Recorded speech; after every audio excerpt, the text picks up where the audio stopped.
Her hands were a map of the work, the knuckles scraped raw, and the palms dyed a deep, bruised purple from the juice of 1,000 crushed berries. She worked the wire with a slow, deliberate strength, her pliers twisting the cold metal into a knot that would hold against the weight of a leaning steer or the press of a coming winter's snow, because this fence was the only thing that stood between what was hers and what was not. The wall of blackberry canes rose before her, a solid living thing 10 feet high and a quarter-mile deep, a fortress of thorns that had swallowed 250 acres whole, leaving nothing but a jagged green crown on the valley floor. It was a vicious and beautiful thing, shimmering in the heat, the dark fruit hanging like clusters of black pearls among the daggers, and the air was thick with the smell of them, a sweet, cloying scent of rot and promise. She didn't look at the wall. She looked only at the wire in her hands, at the single strand she was adding to the 3 that already sagged there, because you could not fix a whole fence at once. You could only fix the break in front of you, a single length of wire. That was the only thing that mattered. Afternoon. The sun was a hammer, beating down on the cracked earth and the silent, impenetrable green.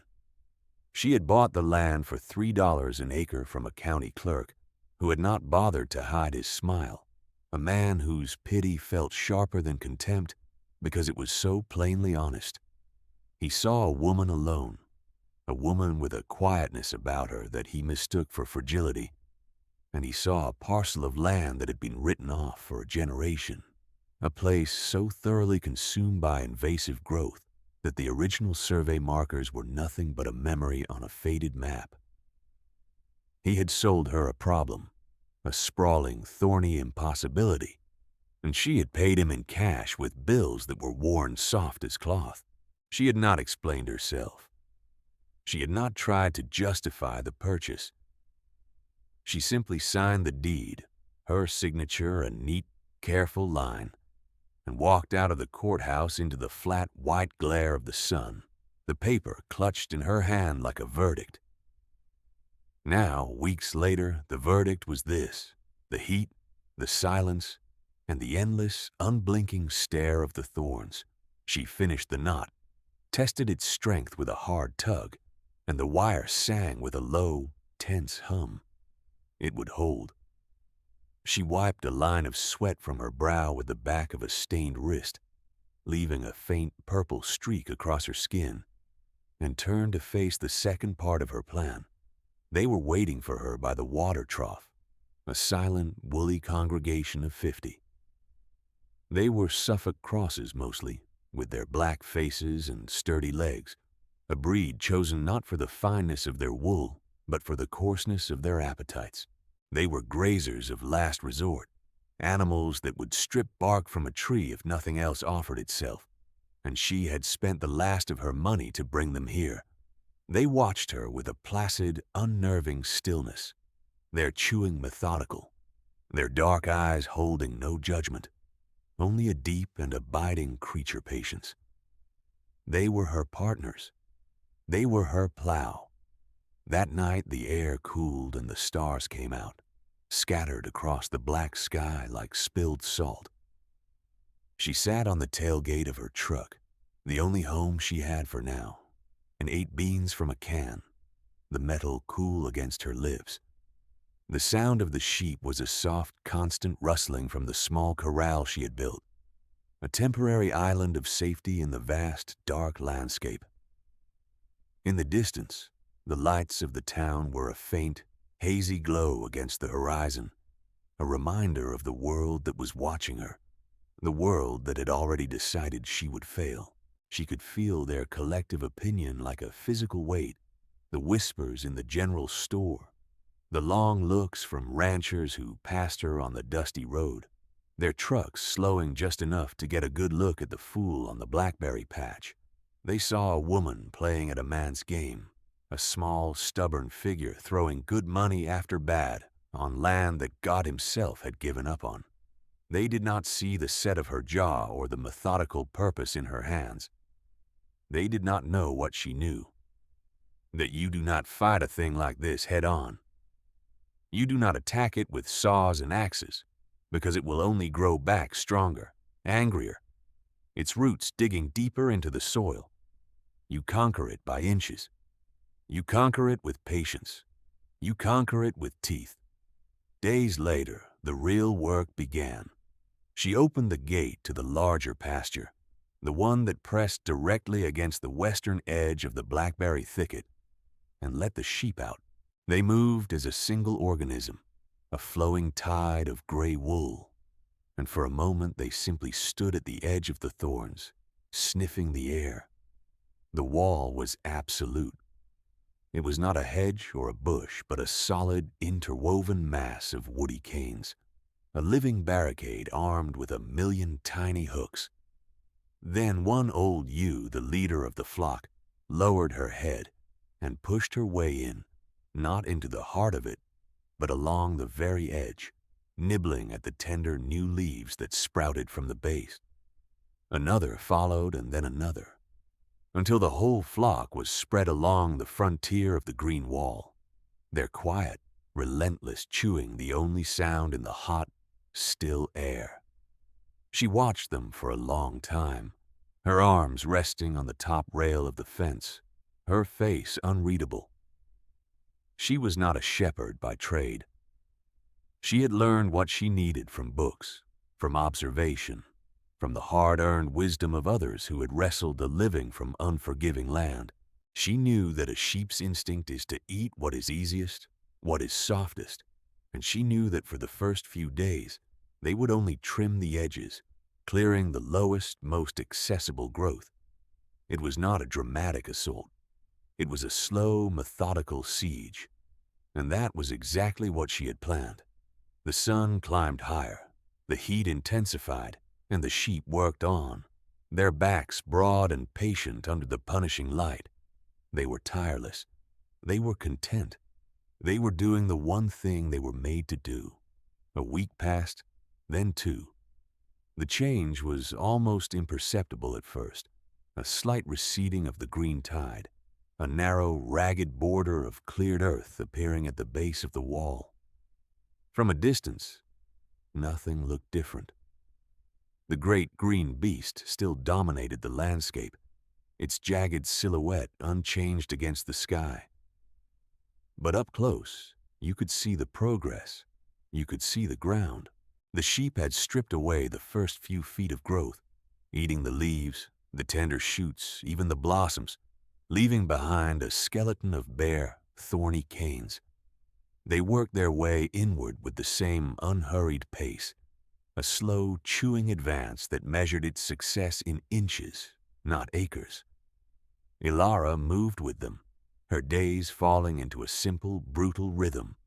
At dawn, she moved their temporary fence, a line of electric netting that she leapfrogged forward, creating a new, narrow paddock for them to graze. It was back-breaking work, hauling the posts and the heavy roll of wire, her muscles screaming in protest. But it was necessary. The fence kept the flock concentrated, forcing them to be thorough, to eat not just what they wanted, but what was there, to strip one section bare before moving on to the next. After setting the fence, she checked them for injuries, for thorns caught in their wool or eyes, her hands gentle and sure as she worked. Then she would spend the rest of the day on her own tasks, reinforcing the perimeter fence, clearing rocks from the small patch of land she hoped to one day garden, hauling water in heavy plastic barrels from the communal well 3 miles down the road. She spoke to no one.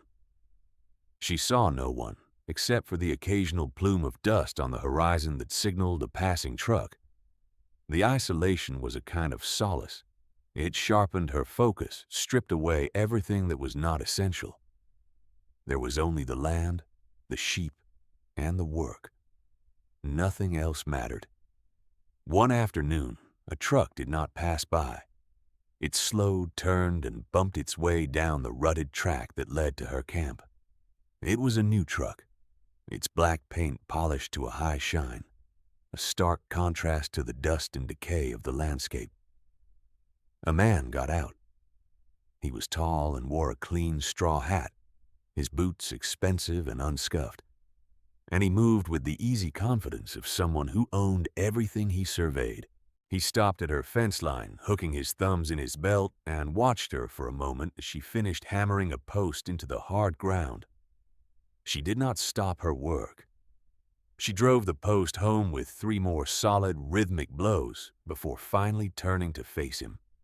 She knew who he was. Silas Blackwood. His family had run cattle in this valley for 3 generations. He owned the land to the north and the land to the west, his holdings a vast checkerboard that surrounded her small thorny square. "That's a whole lot of work for a patch of weeds," he said, his voice smooth and pleasant. It wasn't a question. She said nothing, just watched him, her hand resting on the head of the sledgehammer. He smiled, a flash of white teeth that did not reach his eyes. "I heard you bought this place. County auction. Must have been a good price." She still said nothing. Her silence seemed to amuse him. He gestured with his chin toward the sheep who were methodically devouring a section of the thicket. "Going to raise sheep, are you? That's a hard way to make a dollar." "They're not for wool," she said, her voice rough from disuse. He raised an eyebrow. "No? What for, then?" "They're for this." She nodded toward the wall of thorns. A flicker of understanding, followed by a deeper, more patronizing amusement, crossed his face. He chuckled, a low, dry sound. "You're going to eat your way through that? Ma'am, that blackberry has been there since my granddaddy's time. You'll be old and gray before those animals make a dent." He leaned against the fence, his casual posture a kind of assertion of ownership over the space between them. "Look, I'll be neighborly. I was going to make an offer on this parcel myself, but I was out of town. It's not worth much, but it's contiguous to my west pasture. I'll give you $4 an acre. You can double your money and walk away clean. Save yourself a lot of sweat." He said it like he was doing her a favor, a kindness. His eyes, however, were cold and appraising, like a man valuing livestock. She looked from his polished boots to her own, which were cracked and caked with mud. She looked at his clean hands and then at her own, stained and calloused. She looked at the vast, unconquered wall of green. Then she looked back at him. "No," she said. It was just the one word. He blinked, his smile tightening at the edges. He was not used to being told no. "5, then. That's my final offer. It's more than this land will ever be worth." "It's not for sale," she said. The silence stretched, filled only by the sound of the sheep chewing and the low hum of insects in the heat. Blackwood pushed himself off the fence, his pleasant demeanor evaporating like water on a hot skillet. His eyes narrowed. "You're making a mistake," he said, his voice flat. He did not say it as a warning. He said it as a fact. He got back in his shiny truck, turned it around in a cloud of dust, and drove away. She watched until the dust settled, and then she picked up her sledgehammer and went back to work. The sun was still a hammer. The work was still there. Nothing had changed, but something had. Weeks turned into a month, then 2. The sheep advanced. The cleared ground behind them was a revelation, a pale, scarred strip of earth that grew wider with each passing day. It was ugly land, choked with the skeletal remains of the thorny canes, the ground littered with rocks and old roots. But it was her land, and for the first time, she could see it. The flock worked with a brutal efficiency. They had eaten their way through the outer layers and were now into the heart of the thicket, a place where the canes were as thick as a man's wrist, and the thorns were long and cruel. The work was harder now, the progress slower. The sheep were earning their keep, their faces and legs scratched, their wool matted with burrs. But they did not stop.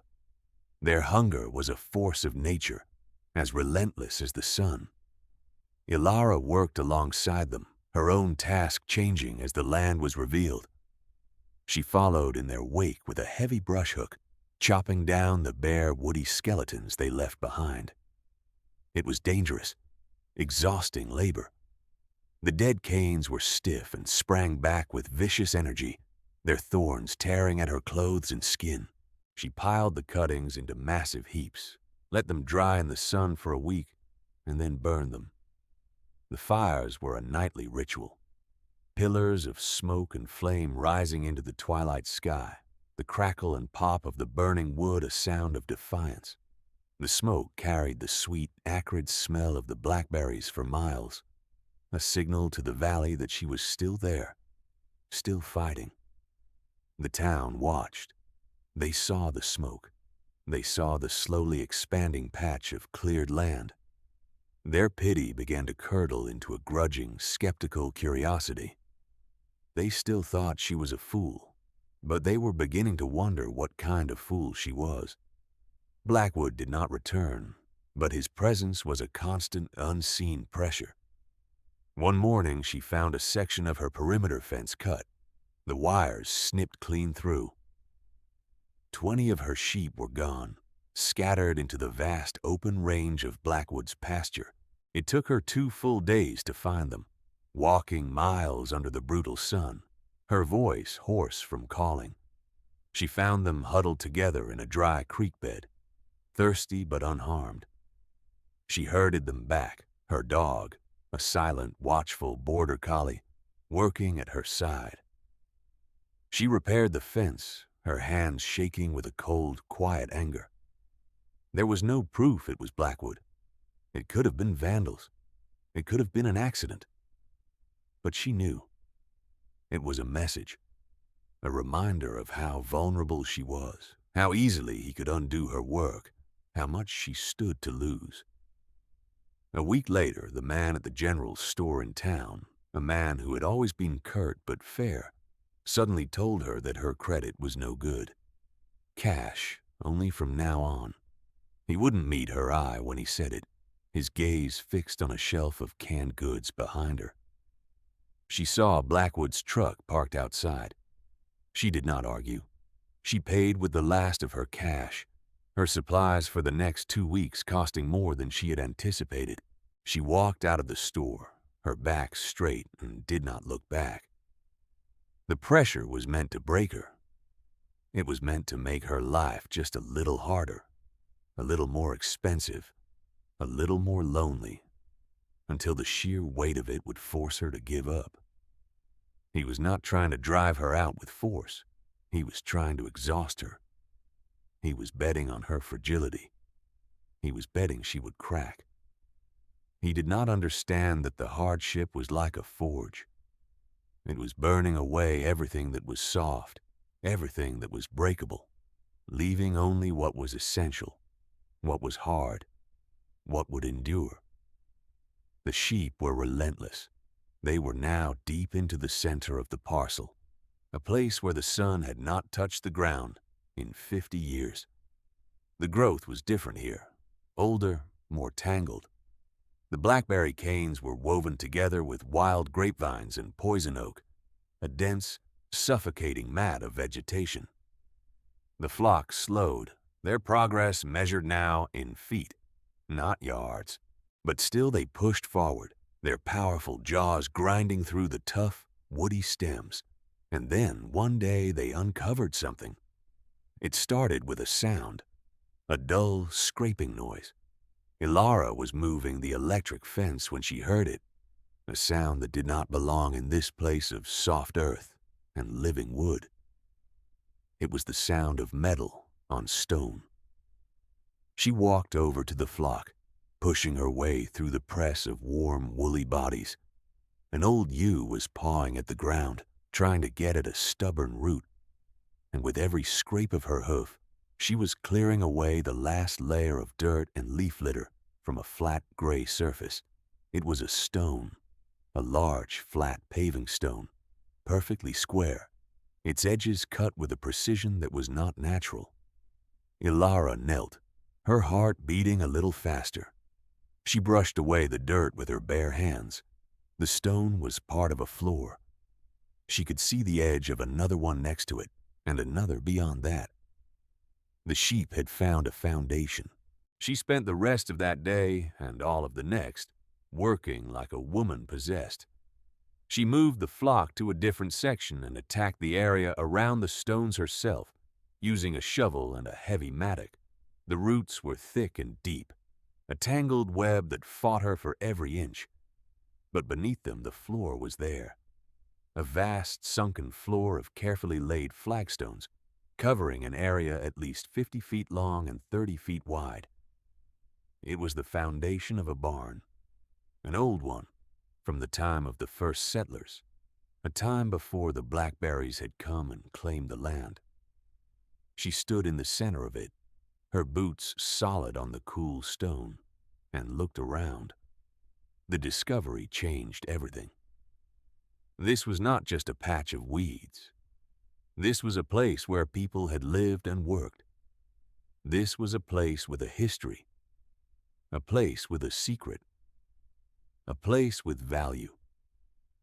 The news traveled fast, as news does in a small town. A child on a horse, cutting across the valley, saw her working on the stone floor and told his father. The father told the man at the feed store. The man at the feed store told everyone. That evening, just as the sun was setting, Silas Blackwood's truck appeared again at her fence line. This time, he was not smiling. He got out and walked to the edge of the cleared area, his eyes fixed on the stone foundation.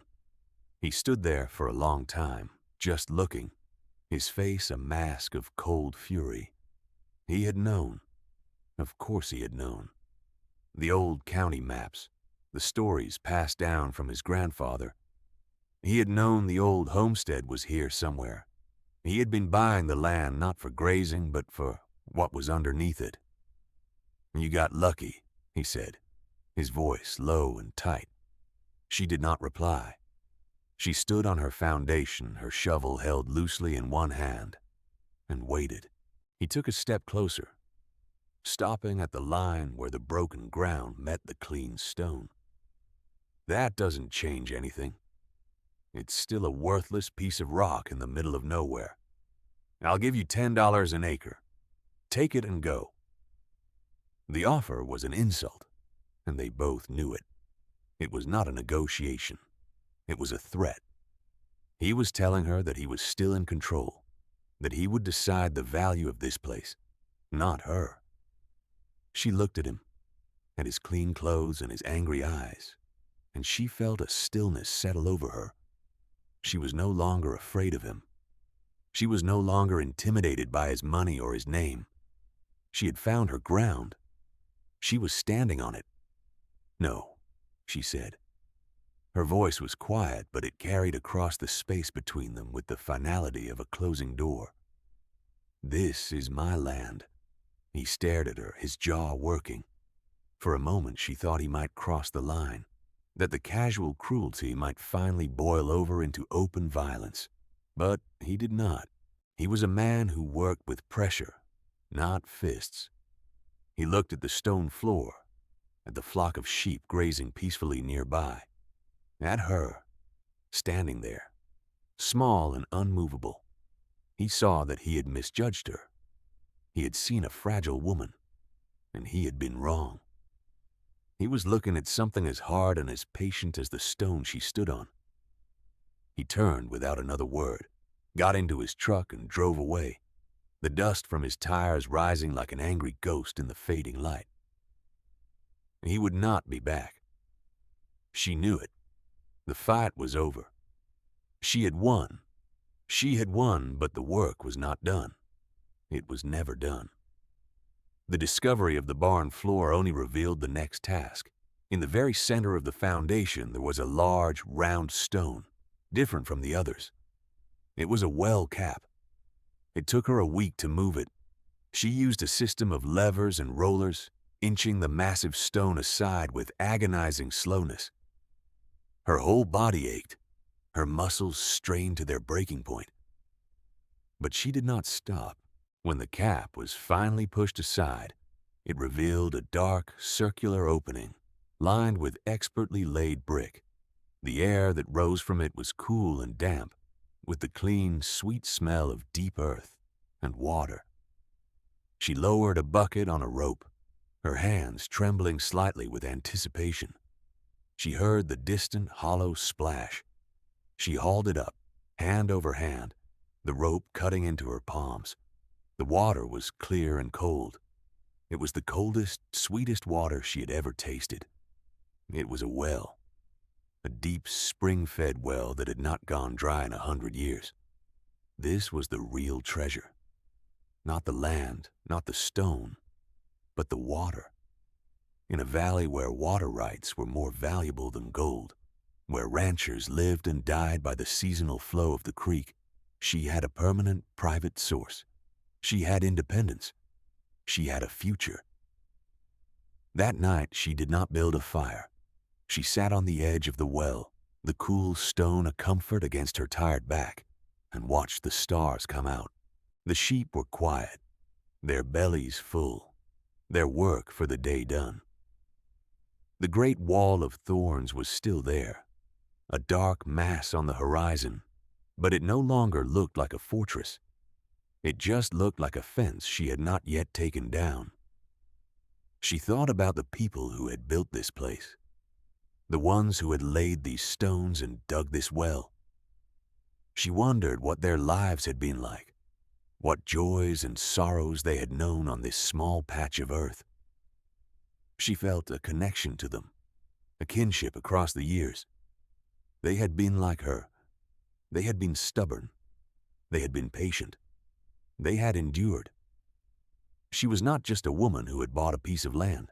She was a steward, a caretaker, the next in a line. She dipped her hands into the bucket of water, the cold a welcome shock, and washed the dust and the grime from her face. She looked at her reflection in the dark, still water. The woman who looked back at her was tired. Her face was thin and weathered, her hair streaked with dust, but her eyes were clear, and she was not afraid. She was home. Months later, a new season had come to the valley. The last of the blackberries were gone, cleared and burned, their memory nothing more than a faint purple stain on the soil. In their place, new grass was growing, a tender green carpet that covered the scarred earth. The sheep, fat and content, grazed peacefully on the hillside, their lambs gamboling at their sides. The stone floor of the barn was now the foundation for a small, sturdy cabin, built with her own hands from timber she had hauled down from the mountains. A curl of smoke rose from its stone chimney, a thin gray ribbon against the vast blue sky. Ilara sat on the porch steps, a cup of coffee steaming in her hands, and watched the morning light spill over the valley.